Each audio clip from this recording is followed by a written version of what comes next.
નમસ્કાર, હું છું મિત્તલ અને આપ જોઈ રહ્યા છો ચક્રવાત ન્યૂઝ. નજર કરીએ સમાચારો પર ત્યારે સુરેન્દ્ર પોલીસ બેડામાં ખળભળાટ મચી જવા પામ્યો છે. કારણ કે સુરેન્દ્રનગર પોલીસ બેડામાં પોલીસ વડા ગિરીશ પંડ્યાએ સામૂહિક બદલીના ઓર્ડર કરી દીધા છે. સુરેન્દ્રનગર પોલીસ બેડામાં ભૂકંપ જેવો માહોલ સર્જાયો હોય 200 થી વધારે પોલીસ કર્મીઓની બદલી કરી દેવાય છે.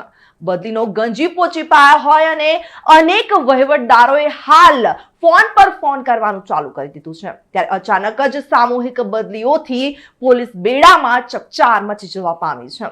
પોલીસ વડાએ એન્ડ ઓર્ડરની પરિસ્થિતિ ધ્યાને લીધી હતી અને હાલ જે સામૂહિક બદલીનો ઓર્ડર કરી દેવામાં આવ્યો છે, જેને લઈ પોલીસ બેડામાં હાલ ભૂકંપ જેવો માહોલ સર્જાયો હોય તેવા દ્રશ્યો જોવા મળી રહ્યા છે. અહેવાલ રાજુદાન ગઢવી સાથે ઉદયસિંહ ચાવડા, ચક્રવાત ન્યૂઝ, સુરેન્દ્રનગર.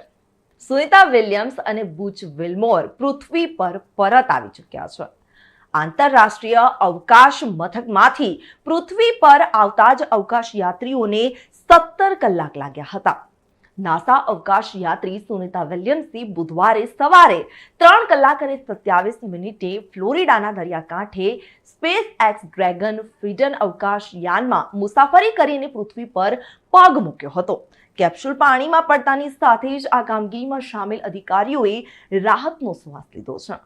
કેપ્સ્યુલ પૃથ્વી પર પહોંચતાની સાથે જ તેને રિકવરી જહાજ દ્વારા ઉપાડવામાં આવ્યું હતું, જેમાં હેચ ખોલી અને 4 અવકાશ યાત્રીઓને બહાર કાઢવામાં આવ્યા હતા. ક્રૂ 9 કમાન્ડર નિક હેઇગ્રાઉન્ડ ક્રૂની મદદથી ડ્રેગન કેપ્સ્યુલમાંથી બહાર નીકળનારા સૌ પ્રથમ હતા.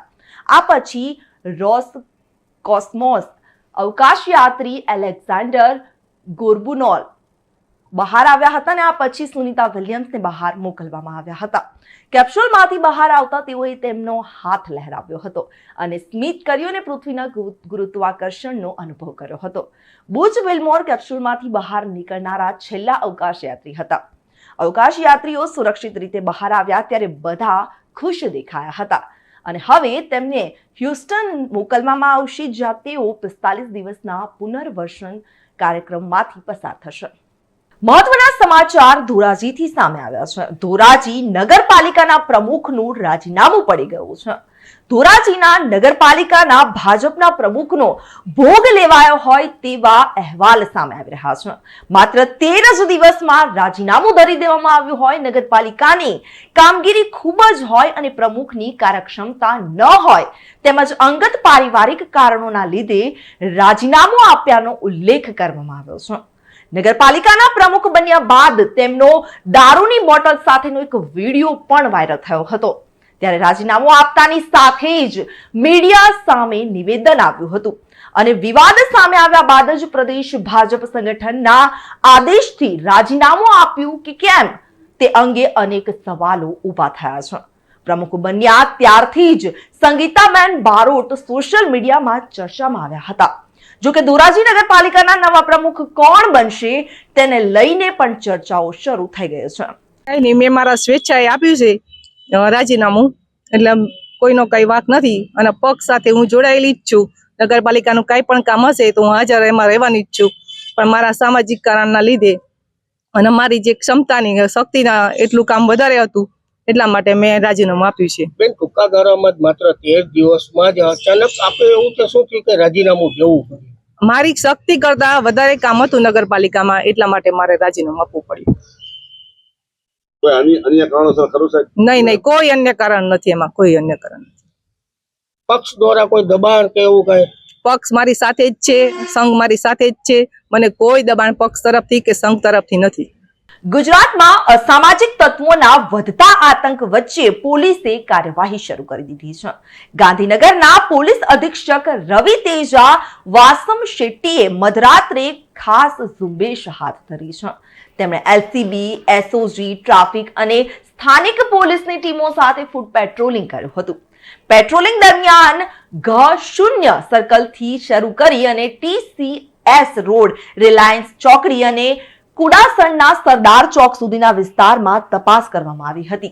શંકાસ્પદ વાહનો અને વ્યક્તિઓની પૂછપરછ કરવામાં આવી હતી. રોડ પર અડચણરૂપ પાર્ક કરેલા વાહનો સામે પણ કાર્યવાહી કરવામાં આવી હતી. આ પગલું ડીજીપી વિકાસ સહાયના નિર્દેશ બાદ લેવામાં આવ્યો છે.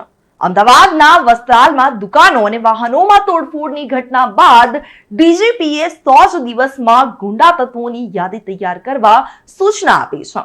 પોલીસે ખંડણી ઉઘરાવનારા, ધમકી આપનારા, મિલકત સામેના ગુનાઓ આચરનારા, દારૂ જુગારના ધંધામાં સંકળાયેલા અને ખનીજ ચોરીમાં સામેલ લોકો સામે કડક કાર્યવાહીનો આદેશ આપ્યો છે. મોડી રાત સુધી શહેરમાં અડ્ડો જમાવતા તત્વો સામે પણ કડક પગલાં લેવામાં આવશે. સુરેન્દ્રનગર જિલ્લાના ધાંગધ્રા તાલુકાના ગાજણવાવ ગામમાં એક મહત્વપૂર્ણ શૈક્ષણિક મુલાકાત યોજાઈ હતી. આણંદ કૃષિ યુનિવર્સિટીના પ્રાધ્યાપકો અને વિદ્યાર્થીઓએ રામરસ મધમાખી ઉછેર કેન્દ્રની મુલાકાત લીધી હતી. કેન્દ્રના સંચાલક ભરત ડેડાણિયાએ વિદ્યાર્થીઓને મધમાખી ઉછેરની પ્રેક્ટિકલ તાલીમ આપી હતી, જેઓ છેલ્લા 7 વર્ષથી મધમાખી ઉછેર કરી રહ્યા છે અને આ વ્યવસાયમાંથી સારી એવી આવક મેળવી રહ્યા છે. તેમણે વિવિધ પ્રકારના મધ જેવા કે વરિયાળી, તલ, સરગવો, અજમો અને બાવળના મધના ઉત્પાદન વિશે માહિતી આપી હતી. તેમણે દરેક મધના વિશિષ્ટ ફાયદાઓ સમજાવ્યા. અજમાના મધથી શરદી ઉધરસમાં રાહત મળે છે. બાવળ અને સરગવાના મધથી સાંધાના દુખાવામાં આરામ મળે છે. વરિયાળીના મધથી શરીરને ઠંડક મળે છે અને મધમાખીઓનું પર્યાવરણમાં મહત્વનું યોગદાન છે. તેઓ પરાગનયન દ્વારા કૃષિ ઉત્પાદન વધારવામાં પણ મદદ કરે છે. માનવ, વનસ્પતિ અને પ્રાણીઓ વચ્ચેના પારિસ્થિતિક સંતુલનમાં મધમાખીઓની ભૂમિકા અનિવાર્ય હોય. સરકાર ખેડૂતોને મધમાખી ઉછેર માટે વિવિધ યોજનાઓ દ્વારા પ્રોત્સાહન પણ આપે છે. ત્યારે આ વ્યવસાય દ્વારા ખેડૂતો વધારાની આવક મેળવી શકે છે અને વિદ્યાર્થીઓએ આ પ્રત્યક્ષ મુલાકાતથી મળેલી માહિતી અને અનુભવની સરાહના કરી હતી. મારું નામ સોલંકી શિવમ છે. હું આણંદ કૃષિ મહાવિદ્યાલયમાં એગ્રીકલ્ચરના છેલ્લા વર્ષમાં અભ્યાસ કરું છું. આજે અમે સુરેન્દ્રનગર જિલ્લાના ધાંગધ્રા તાલુકાના ગાંજણવાવ ગામે આવ્યા છીએ. ત્યાં અમે શ્રી રામરસ હની મધમાખી ઉછેર કેન્દ્રની મુલાકાત લીધી, જે ભરતભાઈ દ્વારા ચલાવવામાં આવે છે. અહીંયા આવીને અમને ભરતભાઈ દ્વારા ઘણી બધી અલગ અલગ માહિતી આપવામાં આવી મધમાખી ઉછેર વિશે, જેમાં એમણે સૌપ્રથમ તો મધમાખીની અલગ અલગ જાતિ જેમ કે રાજા, રાણી અને વર્કર તે કઈ રીતના તેના સેલ બનાવે છે તે બધું બતાવવામાં આવ્યું. તેમની અલગ અલગ કોલોની તેમણે અમને બતાવી. પછી તેમના અલગ અલગ કોંબ ને એવું બધું અમને બતાવવામાં આવ્યું. રામરસ મધમાખી ઉછેર કેન્દ્ર ગાજણવાવ, હું ભરતભાઈ રણછોડભાઈ ડેડાણિયા. આજથી 7 વર્ષ પહેલા મેં મધમાખી ઉછેર કેન્દ્ર ચાલુ કરેલું હતું. આજની તારીખમાં આણંદ કૃષિ યુનિવર્સિટીના વિદ્યાર્થીઓ મારા ફાર્મની વિઝિટે આવ્યા છે. એમને જે સ્ટડીમાં ભણવાનું આવતું હોય મધમાખીનું એ બાબતથી, તો એમને મારું લાઈવ ફાર્મ દેખાડ્યું, મધમાખી દેખાડી, મધ કઈ રીતે કાઢે, મધની પ્રોસેસ શું હોય, એ અલગ અલગ પ્રકારની માખી હોય, રાજા, રાણી ને વર્કર, એમનું કામ શું હોય, એ બધાએ પ્રશ્નોત્તરી કરી અને અમે સચોટ જવાબ આપેલ છે અને બધા વિદ્યાર્થીઓ ખુશ પણ હતા. હું આણંદ કૃષિ યુનિવર્સિટી બાવ કૃષિ મહાવિદ્યાલય માં ઉપસ્થિત કીટકશાસ્ત્ર વિભાગમાંથી આવું છું અને અમારા વિભાગમાંથી અમારા વિભાગ દ્વારા જે કાર્યરત એક્સપિરિયન્શિયલ લર્નિંગ યુનિટ એ મધમાખી ઉપર છે. તો એની અંતર્ગત 8મા સેમિસ્ટરના વિદ્યાર્થીઓ કે જે કુલ 24 વિદ્યાર્થીઓ અમારા વિભાગની અંદર આ મધમાખી ઉછેર સંલગ્ન કામ કરતા હોય છે, કે જેમને આ 6 મહિના જે કામ કરે એના થકી એ પોતાનો જે વ્યવસાય છે એ ભવિષ્યની અંદર એ ડેવલપ કરી શકે. હું આણંદ એગ્રીકલ્ચર યુનિવર્સિટીની વિદ્યાર્થીની છું. બીએસસી એગ્રીકલ્ચર કોર્સ હું કરી રહી છું અને આજે હું મારા સાથી વિદ્યાર્થીઓ સાથે શ્રી રામરસ મધમાખી ઉછેર કેન્દ્ર પર આવ્યા છીએ. ધાંગધ્રા ખાતે આ સ્થાપિત કરેલી છે એપિયરી.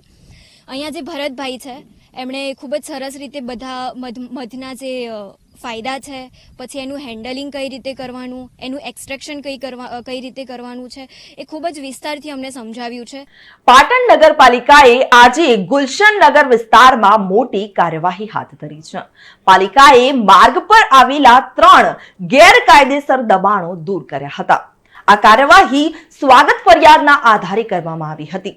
ઉલ્લેખનીય છે કે આ દબાણો અંગે 3 વર્ષ પહેલા સ્વાગત કાર્યક્રમમાં ફરિયાદ નોંધાઈ હતી અને પાલિકાએ આજે બુલડોઝર સાથે આ વિસ્તારમાં પહોંચી કાર્યવાહી શરૂ કરી હતી. સમગ્ર કાર્યવાહી દરમિયાન કોઈ અનિચ્છનીય બનાવ ન બને તે માટે પાટણ એ ડિવિઝન પોલીસનો ચુસ્ત બંદોબસ્ત ગોઠવવામાં આવ્યો હતો. પાલિકાના સૂત્રોના જણાવ્યા અનુસાર હાલ આ વિસ્તારમાં દબાણ હટાવવાની કામગીરી ચાલુ છે અને આગામી સમયમાં પણ આવા ગેરકાયદે દબાણો સામે કડક કાર્યવાહી કરવામાં આવશે. સાબરકાંઠા જિલ્લાના ઈડરમાં મામલતદાર કચેરી આગળ ઈડર તાલુકા અને શહેર કોંગ્રેસ દ્વારા 5 મુદ્દા પર ધરણા પ્રદર્શન કરવામાં આવ્યા હતા. ધરણા પ્રદર્શન પર બેસ્યા ત્યારે પોલીસે કોંગ્રેસના હોદ્દેદારો અને કાર્યકરોને ડિટેન કરી હટાવી દીધા હતા, જેમાં સ્થાનિક ધારાસભ્ય ખોટા ખેડૂત બન્યા છે, જેને લઈને તપાસ કરવી, ઈડરના ટ્રાફિકની મુક્તિ માટે બાયપાસ રોડનું વચન અધૂરું, નગરપાલિકામાં ભ્રષ્ટાચાર, સ્માર્ટ મીટર સ્માર્ટ ચીટર ગણાવ્યા હતા, ધાર્મિક સ્થાનો તોડવાની નોટિસ સહિતના મુદ્દે વિરોધ પ્રદર્શન માટે આ કાર્યક્રમ રાખવામાં આવ્યો હતો. ઈડર નગરપાલિકાના ભ્રષ્ટાચારી તંત્રથી પ્રજા ત્રસ્ત છે અને વિકાસના કામોમાં કરોડોની ખાયકી થઈ છે અને કામોમાં પણ વ્યાપક ભ્રષ્ટાચારો તેમજ વહાલા દવલાની નીતિ અને મિલીભગત દેખાઈ રહી હોય આ તમામ મુદ્દાઓ પર પ્લેકાર્ડ અને સૂત્રોચ્ચાર કરી વિરોધ પ્રદર્શન અને દેખાવ કરવાની શરૂઆત કરી. તે જ દરમિયાન ઈડર પોલીસે 25 થી વધુ લોકોને પોલીસ વાહનમાં બેસાડી પોલીસ સ્ટેશન લઈ જઈ અને ડિટેન કર્યા હતા. ધાંગધ્રા શહેરમાં કાયદો અને વ્યવસ્થા જાળવવા માટે પોલીસે વ્યાપક નાઇટ કોમ્બિંગ અભિયાન હાથ ધરી છે. જિલ્લા પોલીસ વડા ડોક્ટર ગિરીશ પંડ્યાના માર્ગદર્શન હેઠળ આ કાર્યવાહી કરવામાં આવી રહી છે. સિટી પોલીસ પીઆઈ MU મશીના નેતૃત્વમાં મોચીવાડ, આંબેડકર નગર અને ખરાવાડ વિસ્તારમાં આ અભિયાન ચલાવવામાં આવ્યું છે. આ કાર્યવાહીમાં સુરેન્દ્રનગર જિલ્લા SOG, PSI, પોલીસ જવાનો અને હોમગાર્ડના જવાનો જોડાયા હતા. નાયબ પોલીસ અધિક્ષક GD પુરોહિતની સૂચના મુજબ પોલીસે નાસ્તા ફરતા આરોપીઓની તપાસ કરી અને પ્રોહિબિશન, બુટલેગર્સ અને ગુનાહિત ઇતિહાસ ધરાવતા શંકાસ્પદોની અંગઝડતી લેવામાં આવી હતી. આ દરમિયાન ટ્રાફિક નિયમોનું ઉલ્લંઘન કરનારા વાહન ચાલકો સામે દંડાત્મક કાર્યવાહી પણ કરવામાં આવી હતી. શહેરમાં છેલ્લા કેટલાક સમયથી કાયદો વ્યવસ્થાની સ્થિતિ કથળી રહી હોવાના કારણે આ વિશેષ અભિયાન હાથ ધરવામાં આવ્યું હતું. રાજ્યના પોલીસ વડાના આદેશ બાદ બનાસકાંઠા પોલીસે મોટી કાર્યવાહી હાથ ધરી છે. પાલનપુર શહેરમાં પોલીસે અસામાજિક તત્વો અને રેઢા ગુનેગારોના ઘરોમાં સરપ્રાઇઝ ચેકિંગ હાથ ધર્યું હતું. આ કાર્યવાહી દરમિયાન પોલીસે વીજ વિભાગ અને પાલિકાની ટીમો સાથે મળી સંયુક્ત ઓપરેશન હાથ ધરવામાં આવ્યું હતું. તપાસ દરમિયાન અસામાજિક તત્વોના ઘરોમાં ગેરકાયદેસર રીતે લેવામાં આવેલા વીજ કનેક્શન અને પાણીના કનેક્શન મળી આવ્યા હતા. આ તમામ ગેરકાયદેસર કનેક્શનને તાત્કાલિક અસરથી કાપી નાખવામાં આવ્યા છે. રાજ્યના પોલીસ વડાએ સમગ્ર રાજ્યમાં અસામાજિક તત્વો અને રીઢા ગુનેગારો સામે કડક કાર્યવાહી કરવાના આદેશ આપ્યા છે. આ આદેશના પગલે બનાસકાંઠા પોલીસે આ કાર્યવાહી હાથ ધરી છે અને આવનારા દિવસોમાં પણ આવી કાર્યવાહી ચાલુ રહેશે. તો સમાચારોમાં અત્યારે બસ આટલું જ. વધુ સમાચાર માટે જોતા રહો ચક્રવાત ન્યૂઝ.